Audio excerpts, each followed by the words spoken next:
Ask the Expert, a web series designed to provide you with practical information on business and finance. I'm your host, Nicole Pride.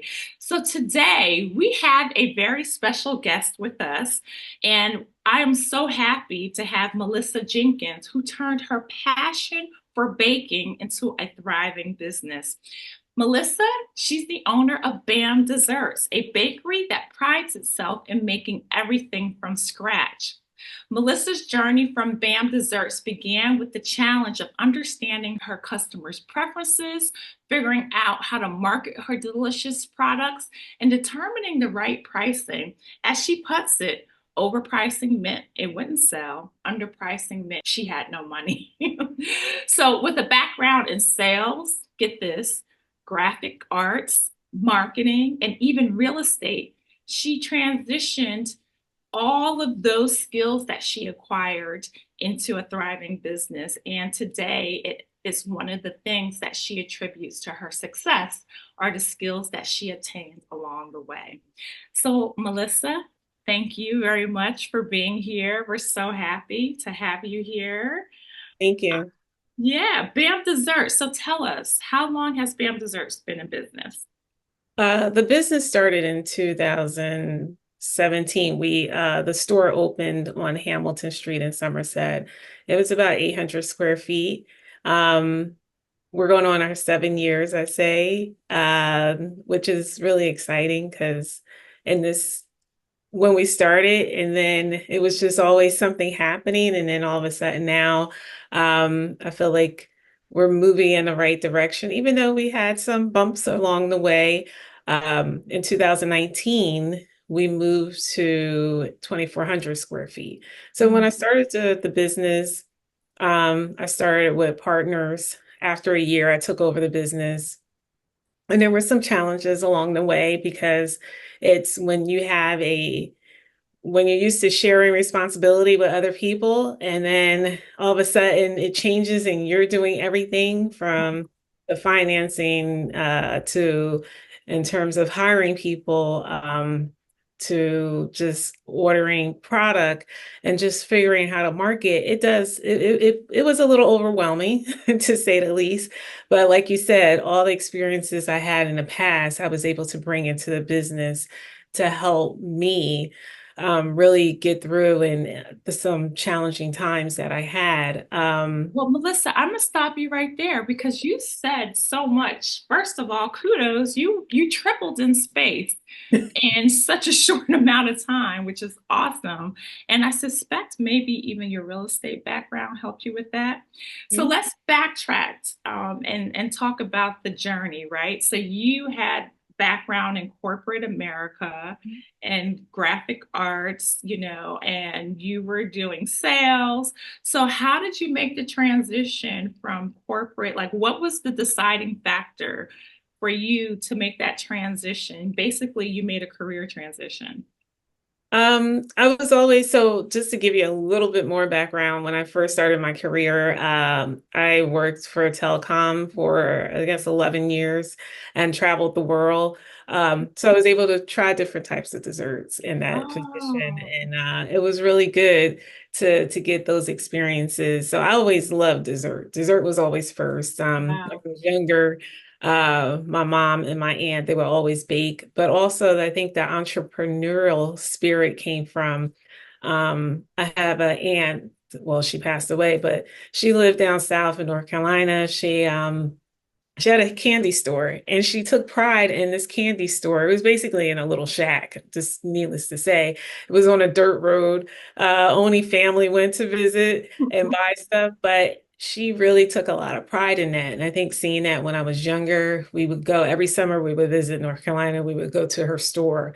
I love going to a store because I love getting desserts, but I think that also um, put a lot of seeds in me to say, you know what, you can run a business one day. So I was always doing little things to run a business. Mm, Um, so fast forward to corporate, left the corporate world after 11 years. It was just during that time, 2008, it was financial crises, things were changing. I just felt like I was getting stressed out with my job. mm, Um, mm, and it mm, was impacting me physically. So then I decided to get into real estate. I wanted to build up my sales skills, customer service skills. So I did real estate for 11 years and it was really a great career. I was able to connect with people. And then eventually I said, you know what? I'm going to do this. I connected with um, two other partners and we were able to just really start this business. And then, like I said, after they left, which was after a year, then I was able to just say, okay, let me see what I'm going to do with this company. Because I think that the thing my husband asked me, he's like, do you want to continue or do you want to just say, let's just wrap it up because it's going to be a lot for you? And I said, I didn't give the business 100%. So yes, I want to continue. I want to keep this going. And of course, things change and then COVID hit. And then it was like, oh my gosh, what did I get myself into? But I Um, had a great staff though that supported me. yeah. So there's so much to your story. First of all, I spent my summers in North Carolina too, so we have that in common. But yeah, I did. Yeah, Fayetteville. Oh, Um, I was near there, not too far. Wonderful. So I love the fact that what kind of started this journey into desserts a bit was your travel. And what were some of the most exotic places or places that really resonated with you in terms of the desserts? I would say, which is interesting, Singapore.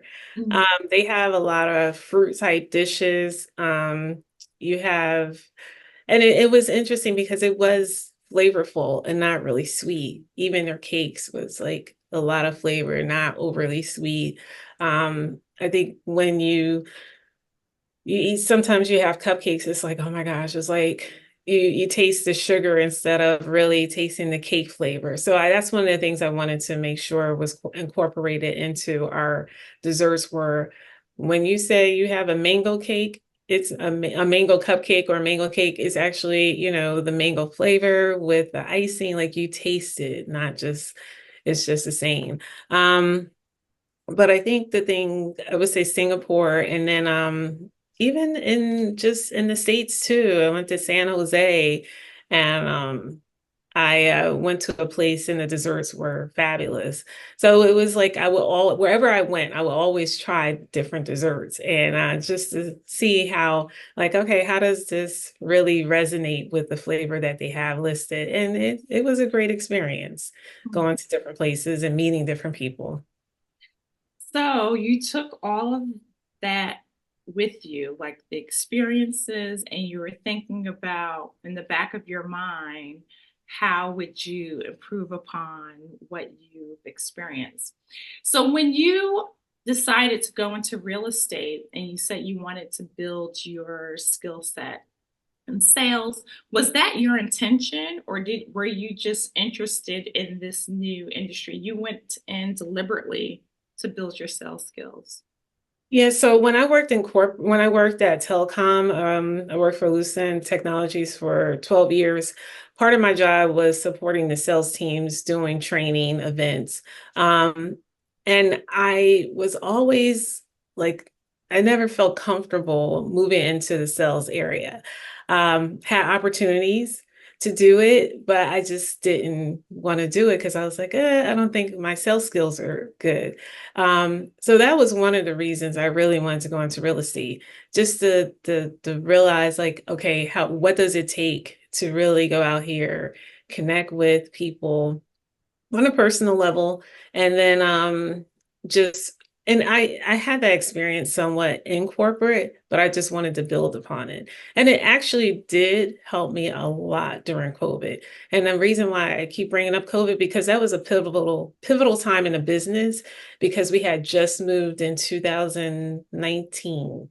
December 2019, and then to this new space, build Mhm. out everything, refinish everything. And in March 2020, it hits. Yeah. And it's like, oh, what do I do now?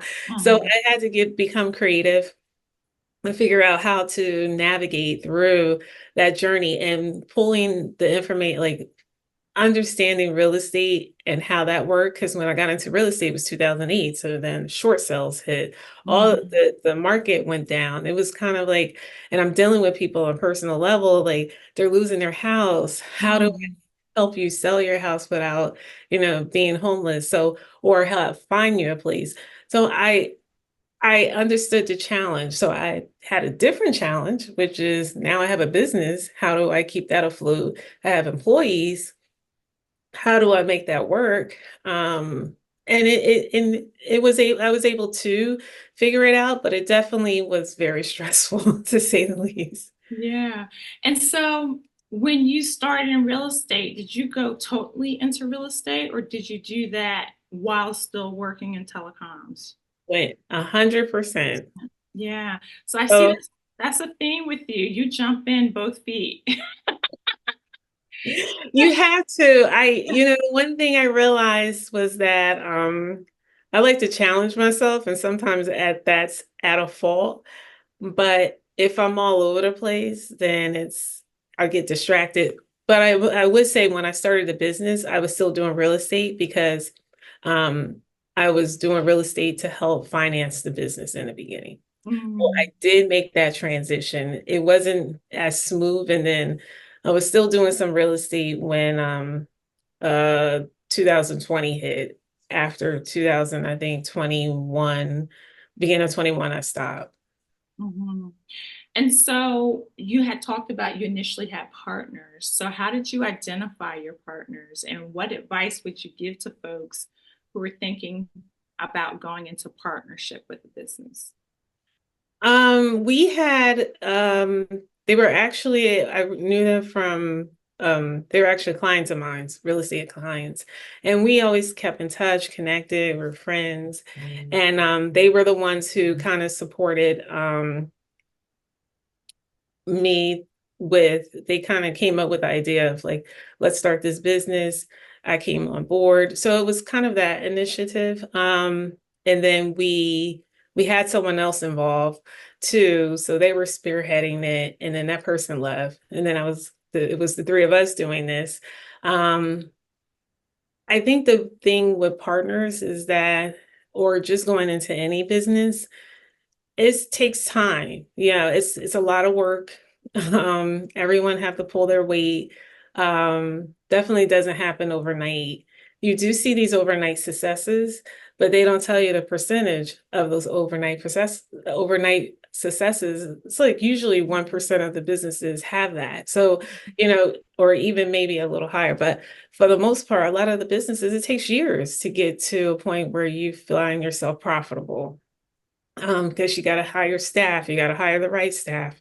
And in this case, inflation. So it's like all these little caveats that really can impact your business. I would say make sure you have an exit strategy. So if you do connect with someone, it doesn't matter if they're a family member, friends, that you have a plan to say, well, if they don't want to do this because they got a lot of stuff going on financially or family issues and things happen. Sometimes family situations can impact your desire to even want to continue with the business. So now you're like, I'm going to leave, and then the other person's left. How can that other person keep the business afloat? So I think it's really talking about it. And a lot of times we don't want to look at that. It's like, I look at business as a marriage, but you never want to talk about divorce, but sometimes Mhm, that does happen. mhm. And Right. it really, it's unfortunate, but I think if it's done correctly, the breakup can be fine. Right. And then, both parties are happy. So we were able to sit down, talk through it and work through it. And that was good. Um, and that's where, I understood where they were coming from. And then I said, okay, let me just move forward and just keep moving forward. My staff stayed on, so that was good. And I was able to lean on the staff that I had to help me continue growing the business. So, would you say that each partner brought something to the table in terms of skill set, finances? Was that clear about who was bringing what to the table? Yeah, we did make. So I think when you go into a partnership, making sure everyone knows what they're doing. So we were very clear, like, all right, you're going to be in charge of this. You're going to be in charge of that. I was in charge of the marketing, sales, creativity. So, and then some of the kitchen stuff. So I think that was very helpful in that when we started the business. So everyone knew what they were doing. Um, when I moved ahead and continued the business, all those hats fell onto my head, and I was like, "Oh my gosh, Yeah, it's a lot." And right. I think that's when it kind of like hits you. Like they say, um, a business person wear many hats, and you really do, unless you have like some people supporting you. And I mean, I have friends, family supporting, but still, it does fall on you at the end of the day. Right. And so as far as hiring, how did you decide what positions that you hired for initially? And then how did you grow your staff beyond that? I know I needed so we ended up hiring, we had pastry chefs, so I know I needed a couple of pastry chefs. Um, we were coming up playing around with different recipes and just trying to figure out the right recipe. Um, so I had staff that went to culinary school, they were able to provide that expertise to the table, hired someone at that time, customer service. And then we transition. Right now, we do a lot of like dessert tables and custom cookies for corporate orders. So I have someone that's leading that. I have kitchen staff, customer service, and still looking to hire. Um, that's the one thing I found is that sometimes you want to keep people, you may like them, but they may not be a good fit for the business. And Mhm. I'm bad at saying, let it go sooner. And I've been starting to do that, and it's been better because when I think when the hiring process, when you try to really force something to work out, then it just really backfires sometimes. They said, hire slow, quick to fire. I hate that saying, but it's very true Mhm. because a lot of times you're not benefiting the person, and nor are you benefiting yourself and the Mhm. business and your staff. So sometimes it's challenges where I'm like, I really want this person to work out, and it's just like it's not working out. So recently I was just thinking about um how am I going to grow the business, which roles I need for the business to help us grow. Right. And it's been changing ever like couple of months. So I think I'm at the point where I think I know what I need and just Mhm. getting the right people right now. Mhm. Yeah, I think that's really important because essentially you're talking about your business plan and your strategy, right? And so your staffing reflects that. It sounds like in the beginning, when you hired the pastry chefs, you were really focused on product development, right? What is it that you're going to offer? What are new products you're going to develop and serve? And so you invested in that initially. Yes. Would you say, because I heard a few things in terms of hiring staff, is it more important for you about skill set or personality and culture and fit? Or you're like 50-50, you need both?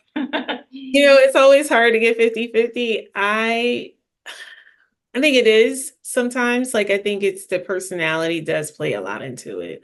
You have to be consistent, nice, with your personality, know how to talk to the customers, be outgoing, um, want to work with your team and not be so controlling. And that's, sometimes it's hard to have all of that. So I think my biggest thing, if you're willing to learn, if you're willing to adjust, if you're willing to change, if I'm sitting there and I'm spending more time with you saying, oh, why can't you do this correctly? Why, let's do this, then it's taking away time, and that person's getting discouraged. I'm getting discouraged, and it's not a good thing. I always say how you feel reflects the product. So if you're in a bad mood that day, if things aren't going well, it shows in the product, it shows in what you're doing. Mhm. Mhm. Yeah. And so when you're talking about, you're looking to grow your business, you know what that looks like now. How did you develop that strategy and talk about the importance of a financial strategy? Like, was that outsourced? Did you do that? And did you did you start your business from the financial strategy, or did you kind of learn and develop and grow along the way? And you're like, no, I need to really button up in this area. Um, I think I started with somewhat with a financial strategy. I think it was more or less I sat down and we came up with products. Um, when we first started a business, we weren't doing cupcakes. We were basically just focused on how can we bring something creative, flavors, products. It did transition. We incorporated more products into the business, cupcakes, cake pops, and other items. And then I think when it got to a point where I was like, all right, walk-in traffic was slowing down. I need to figure out how to, and of course things had changed. People were going online, so we transitioned a lot of stuff online, um, which I was good. I had that back. I'm glad I had the background because a lot of dessert shops, they don't, in the beginning, they didn't really have that where you can order online, you have that service. So I think that was key. And then connecting with corporations. I connected with many started reaching out to companies, and having that corporate background definitely helped me. Mhm. And so you talked about the change in terms of after COVID, and you didn't have the foot traffic as much. And so moving online helped you pivot a bit. Are there other ways in your business that you remember that you had to pivot or pivot quickly? um I probably would say, ooh, um inflation. That's a big thing.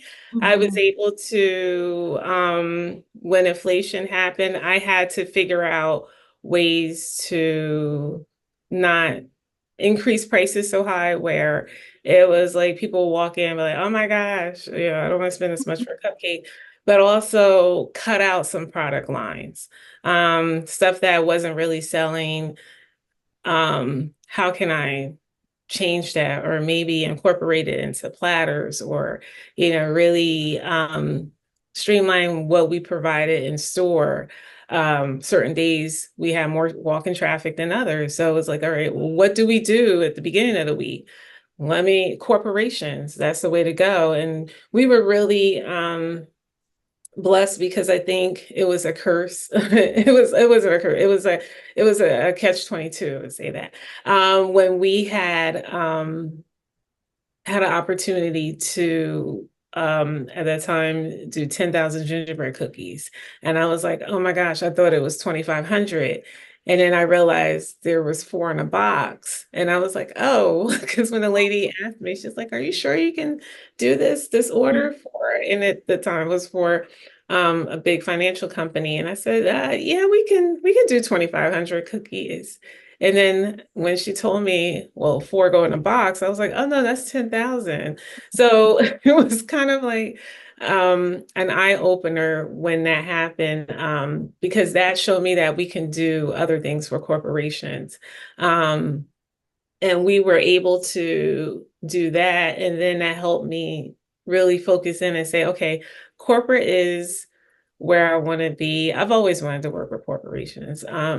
One of the things I do say when you're working with, and I may be going off track with from the question you asked, but I would say when there's an opportunity to work with corporate, you have to make sure that you're on time, everything is together. Like because it's so hard to get into the door. Yeah.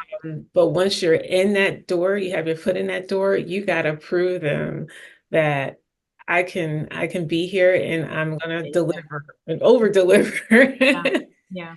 And that was one of the things. So I was able to establish relationships with um, a lot of companies, Bloomberg, Comcast, NBC, American Express,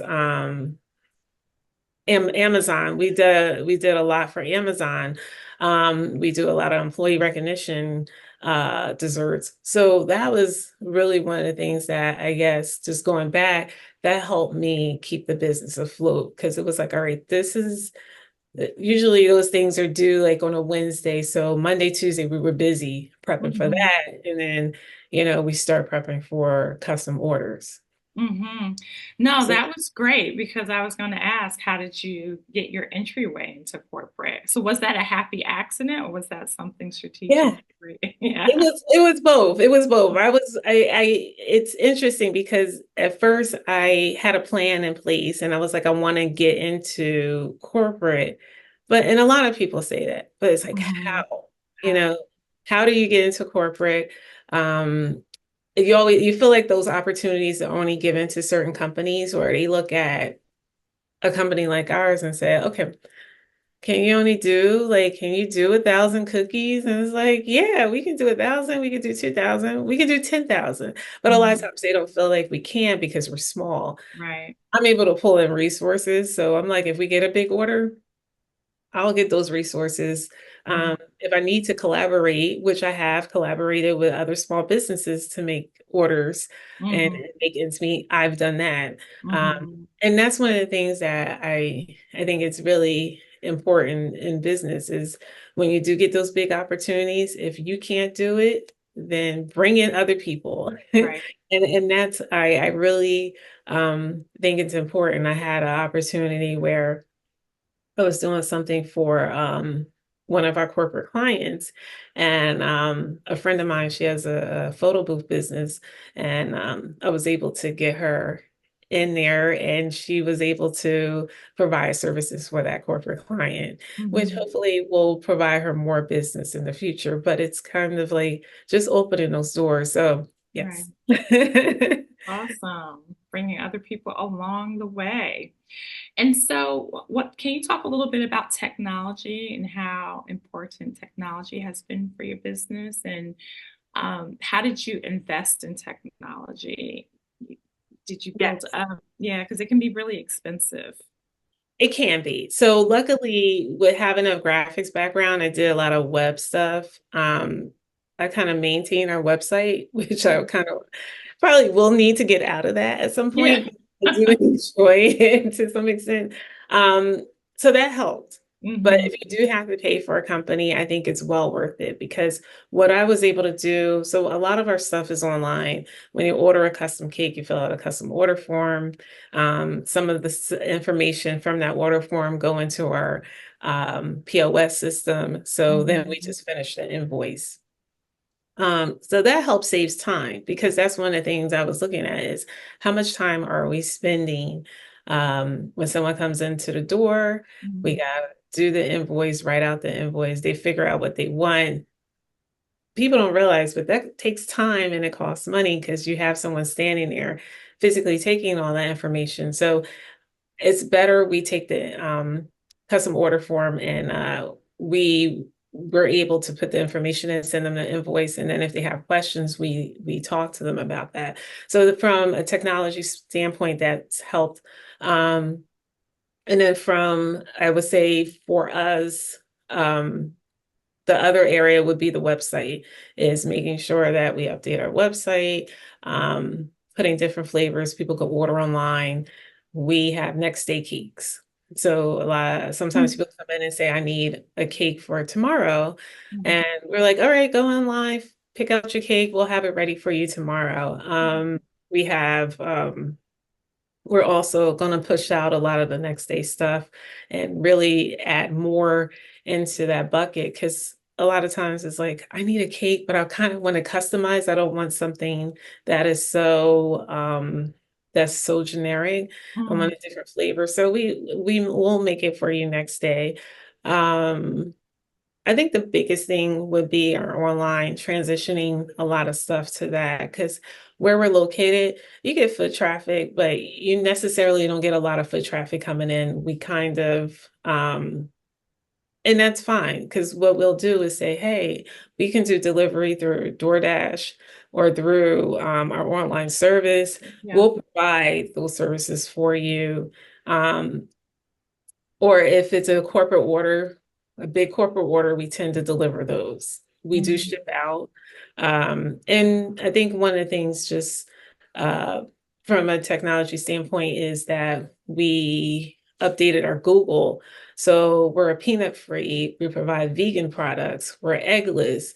So Mhm. when someone does a search on Google, we'll come up. They see Right. that we provide a lot of those allergy free concerns. And I think that really helped us because we do have a number of people that come in and say, hey, my son or my daughter or a friend of mine or wife or husband, whoever, they're allergic to peanuts or they're allergic to eggs, and we can provide products that fit that. Yeah, that's awesome. That definitely relates to our family, so we are often on the hunt.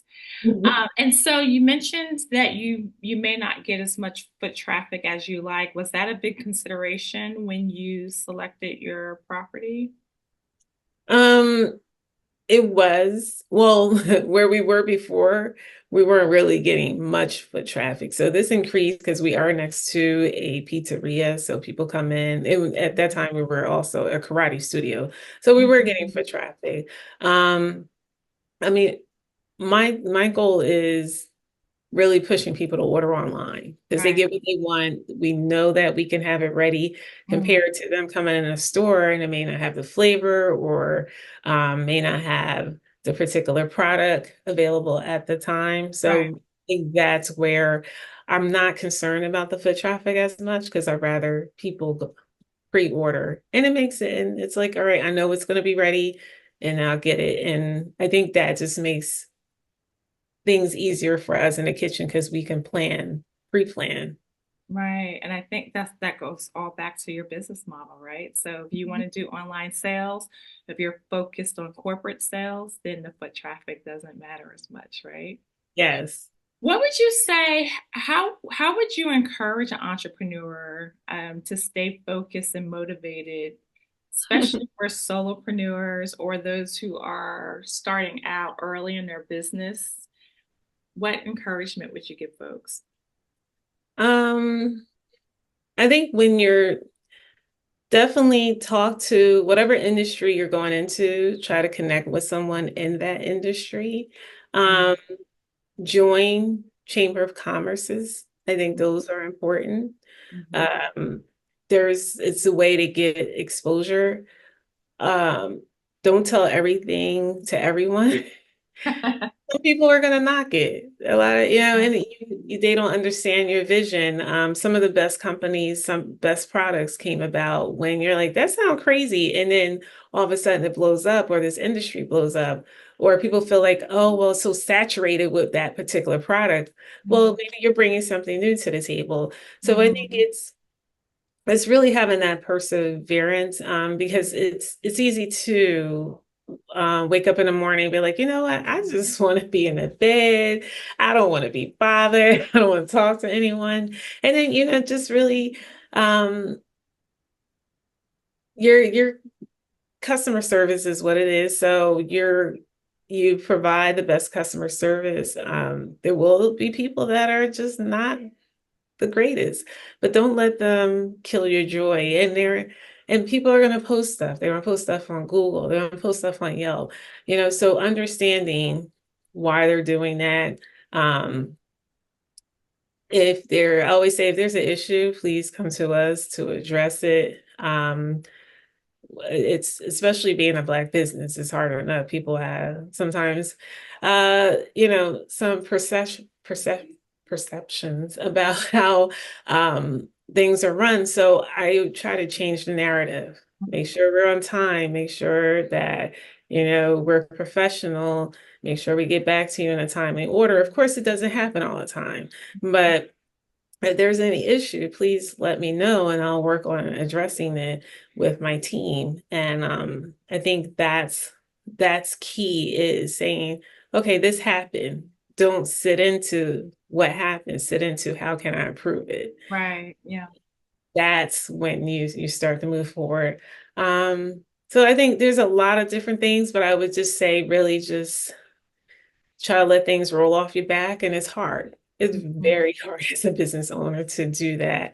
Sometimes you have employee issues, sometimes you have um, just different issues, and just working through those things and saying, okay, how do we move forward and through this, past this, and understanding that it's okay if it's not okay. Have you had a business mentor or participated in programs that have helped you? I have. I'm Mhm. actually, after I get off this call, I'm gonna meet with my business coach and we're gonna do a strategy session. So yes, getting mentors. I went through Rutgers EPI program.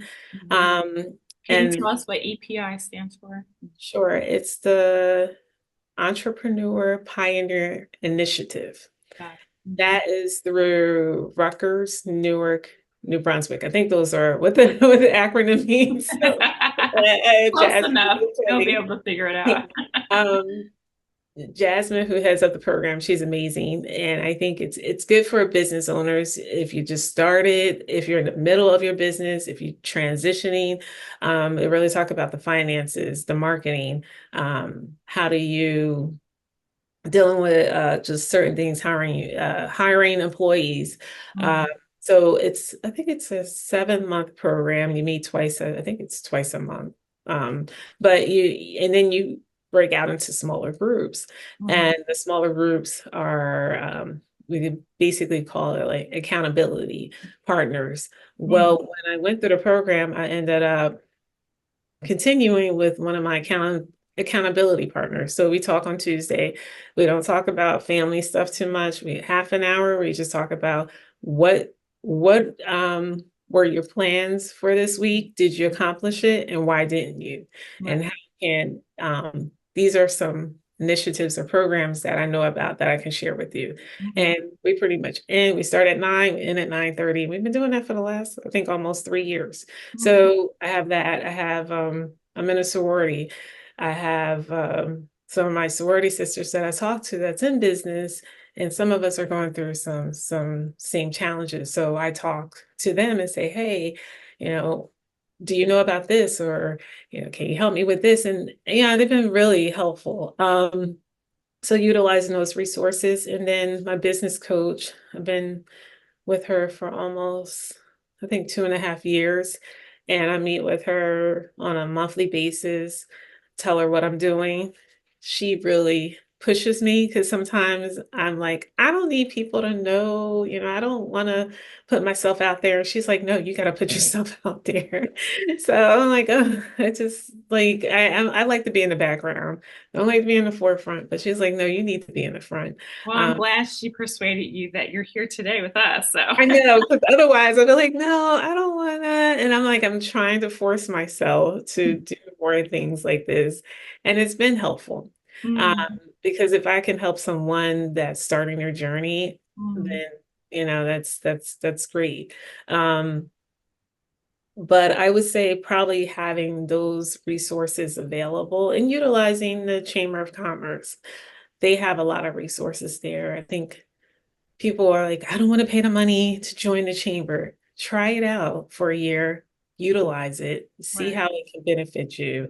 Yeah. You have the African American Chamber of Commerce. You have two in New Jersey. Mhm. You have your local county chambers. Right.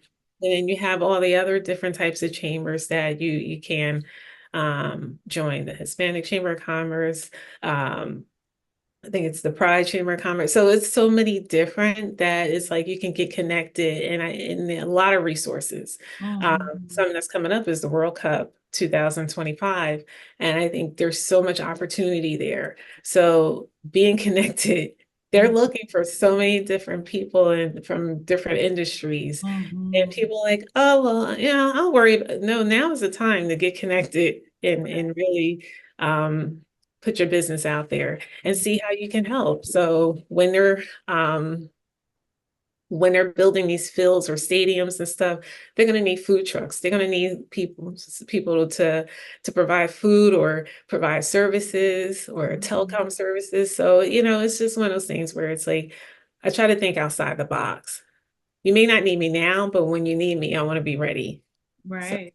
Excellent. That's a great word to leave us on. Get ready. That's awesome. So I'm thank ready. yeah. So tell people, first of all, BAM Desserts. Can you just tell us about the name before you go? Yeah, so it's actually the acronyms of the former partners and I, but I kept it. Yeah. And I always say, you know what, I'm just going to keep it. We were just continue building on the brand. Right. Exactly. Okay. Great. So tell us, how can we order your cakes online or your desserts online? So what's your website? Sure, it's BAM Desserts, BAMDESSERTS.com. You go online. We have a custom order form if you're local and you want a custom order. We will ship. I've actually been shipping out nationwide, but we usually have our online website where it's order now and you can get cakes or cookies, brownies. Great. And social media, we can find you on Oh yeah, Instagram, Facebook. Instagram, Facebook, TikTok. I'm on LinkedIn, Melissa Jenkins. And we have a LinkedIn BAM page that I'm still working through. So, but you can find us there. We post on Instagram and LinkedIn a lot. Okay. And then is it the same handle, BAM Desserts or? Yes, I'm sorry. Instagram is at BAM Desserts. Same as Facebook. TikTok, I think it's at BAM Desserts. And then Melissa Jenkins for LinkedIn. Excellent. So there you go, folks. You can stay connected to BAM Desserts. Melissa, thank you so much. You gave us a wealth of information. We so appreciate the time that you've given us today. So grateful. And you, Melissa, may be interested to know, and new members to our community, that this web show, Ask the Expert, is powered by Prudential. And through Prudential, you get free financial advising from a certified financial advisor. So please go to our website, and the link is on the bottom. You'll see it, and you can schedule an appointment with a financial advisor. All right, that concludes another episode of Ask the Expert. We'll see you next week, same time, same place.